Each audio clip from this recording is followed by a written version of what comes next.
¿Te atreverías a pasar una noche junto a un lago aislado, rodeado de misterio? En el relato de hoy, dos amigos buscan tranquilidad, pero lo que encuentran en las aguas oscuras de ese lago cambiará sus vidas para siempre. Voces inexplicables, sombras bajo el agua y una sensación de peligro constante. Quédate hasta el final para descubrir qué ocurrió en Los susurros del lago. Mi amigo Lucas y yo siempre hemos tenido la costumbre de escapar del ajetreo de la ciudad para acampar y pescar en lugares más aislados. Era nuestra forma de desconectarnos del mundo y disfrutar un poco de paz. Hace unas semanas, Lucas encontró un lago apartado que parecía perfecto. Vio fotos en línea y consiguió las coordenadas de un conocido. Decidimos que sería el lugar ideal para pasar el fin de semana. Cuando llegamos, entendí por qué Lucas estaba tan emocionado. El lago estaba rodeado de árboles altos, y el agua era increíblemente tranquila, reflejando el cielo como un espejo. No había nadie cerca, lo que solo hacía que el lugar fuera aún mejor para lo que buscábamos: tranquilidad.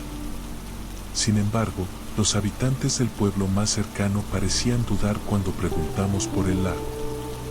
Un señor que nos vendió carnada mencionó algo como: mantengan el respeto allá, pero no dio detalles. Pensamos que solo era una superstición tonta del lugar. Montamos nuestro campamento en la orilla del lago y empezamos a pescar al atardecer. La calma era casi surrealista.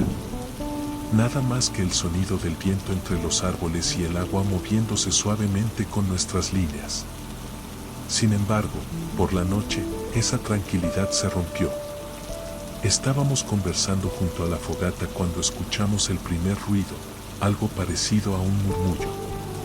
Era tan bajo que pensamos que era el viento, pero pronto se volvió más claro. Parecían voces, y lo más extraño era que venían del lago. En ese momento, intercambiamos miradas, intentando entender lo que estábamos escuchando. Lucas incluso bromeó diciendo que probablemente eran ranas o algo similar. Pero a medida que las voces se volvían más nítidas, la incomodidad aumentaba. No eran sonidos naturales. Parecían humanos, pero distantes, como si alguien estuviera hablando bajo el agua. Intentamos ignorarlos, pensando que era algún tipo de efecto acústico del lugar, y nos fuimos a dormir. Durante la madrugada, me desperté con una sensación extraña, como si alguien me estuviera observando. Miré a mi alrededor y vi a Lucas sentado, mirando fijamente el lago. Parecía estar en trance. Lo llamé, y solo murmuró: ¿lo escuchaste? Están diciendo nuestros nombres. Confieso que mi corazón se aceleró. Miré hacia el lago, pero todo estaba en silencio. No escuché nada en ese momento, pero la expresión de Lucas me puso nervioso. Lo convencí de regresar a la tienda de campaña, y pasamos el resto de la noche despiertos, intentando no pensar demasiado en lo que había ocurrido. Por la mañana, con la luz del día, todo parecía normal otra vez. Incluso bromeamos sobre lo que pasó, tratando de minimizar el miedo. Sin embargo, Lucas parecía inquieto. Sugirió sumergirse en el lago para ver si encontraba algo. Me pareció una idea absurda, pero él estaba decidido. Antes de que pudiera convencerlo de lo contrario, ya estaba entrando al agua. Lucas se sumergió mientras yo me quedaba en la orilla, observando con una creciente sensación de incomodidad. Nadó unos metros y luego se sumergió de verdad, desapareciendo por unos segundos. Cuando volvió a la superficie, su expresión era seria. Le pregunté qué había visto, pero solo negó con la cabeza y dijo que no había nada, solo un vacío extraño en el fondo del lago. Aún así, mencionó que sintió como si algo lo estuviera observando allí abajo. Eso me dejó aún más intranquilo, pero intenté seguir el día con normalidad. Continuamos pescando, pero la sensación de que algo no estaba bien no nos abandonaba. Cuando cayó la noche, las voces comenzaron de nuevo, pero ahora eran mucho más claras.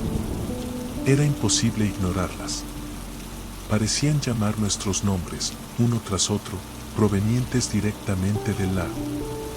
Era como si el sonido se moviera, a veces cerca, a veces lejos.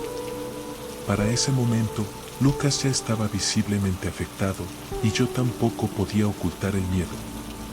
De repente, escuchamos algo caer detrás de nosotros. Cuando miramos, vimos que nuestra caja de carnada estaba abierta, con todo tirado en el suelo. No había viento ni ninguna razón para que eso ocurriera. El miedo empezó a apoderarse de nosotros, pero decidimos no entrar en pánico. Solo queríamos sobrevivir esa noche y marcharnos por la mañana. Sin embargo, las cosas no se detuvieron ahí. Mientras intentábamos recoger lo que había caído, escuchamos un ruido más fuerte proveniente del lago. Parecía algo moviéndose en el agua, como si alguien estuviera nadando o luchando. Tomé una linterna y apunté hacia el lago, pero todo lo que pude ver fue el agua moviéndose en círculos, como si algo acabara de hundirse.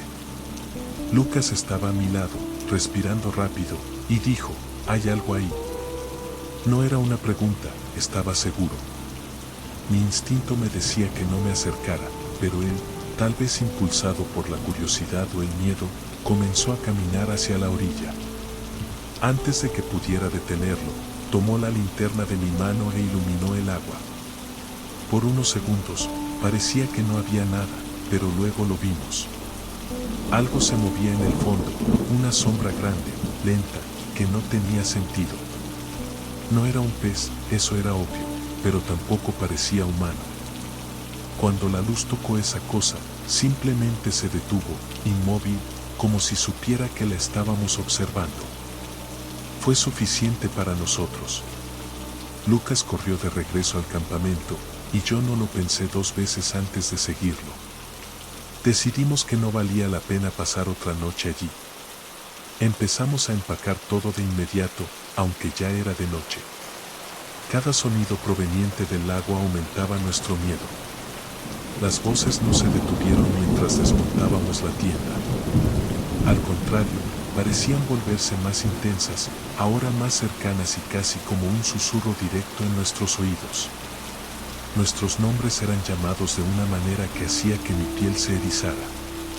Lucas estaba pálido, y yo tampoco podía disimular el pánico. Apenas intercambiamos palabras, estábamos enfocados únicamente en salir de allí lo más rápido posible. Cargamos nuestras cosas al coche y empezamos a conducir, pero el camino de regreso parecía más largo y extraño, como si los árboles se cerraran más y el silencio fuera aún más opresivo. Cuando finalmente llegamos a una carretera más familiar, fue como si un peso enorme se hubiera levantado de encima de nosotros. No hablamos de lo que sucedió durante el viaje de regreso a casa. Simplemente condujimos en silencio, intentando procesarlo todo. Al llegar, Lucas solo murmuró, «No vuelvo ahí nunca más». Sabía que estaba tan asustado como yo. Sin embargo, mi curiosidad no me dejó en paz. Unos días después, comencé a buscar información sobre el lago. Para mi sorpresa, encontré un foro donde algunas personas hablaban del mismo lugar. Los relatos eran aterradores. Describían voces en el agua, objetos que desaparecían en el campamento y la sensación de ser observados por algo invisible. Un relato en particular me heló la sangre. Un hombre contó que, años atrás, se había sumergido en ese lago y vio algo moviéndose en el fondo. Describió exactamente lo que Lucas y yo vimos, una sombra grande e indefinida que se detenía al ser iluminada. Otros mencionaron sentir una atracción casi hipnótica hacia el lugar, como si el lago los llamara para volver. Fue suficiente para mí. Cerré el navegador y decidí que nunca más quería pensar en ese fin de semana. Lo que sea que estaba en ese lago no era algo que debíamos haber perturbado, y me siento aliviado de que lográramos salir a tiempo. Lucas y yo nunca volvimos a hablar sobre el lago. Regresamos a acampar en otros lugares, pero nunca en sitios tan aislados como antes. Esa experiencia cambió por completo mi forma de ver este tipo de paseos. Siempre me encuentro mirando a mi alrededor, como si esperara encontrar algo extraño, incluso en los lugares más normales. No sé qué había en ese lago y, sinceramente, no quiero saberlo. Solo sé que nunca más quiero escuchar esas voces o sentir lo que sentí esa noche. Es un miedo que no le deseo a nadie. Desde entonces, evito por completo cualquier lugar que parezca demasiado bueno para ser verdad. Gracias por acompañarnos en este inquietante relato. Si te gustó y quieres descubrir más historias llenas de misterio y terror, no olvides suscribirte a nuestro canal Cuentos Escalofriantes y activar la campanita para no perderte ninguno de nuestros videos. Déjanos un like, compártelo con tus amigos amantes del suspenso y cuéntanos en los comentarios, ¿te atreverías a acampar junto a un lago como este? Nos vemos en el próximo relato.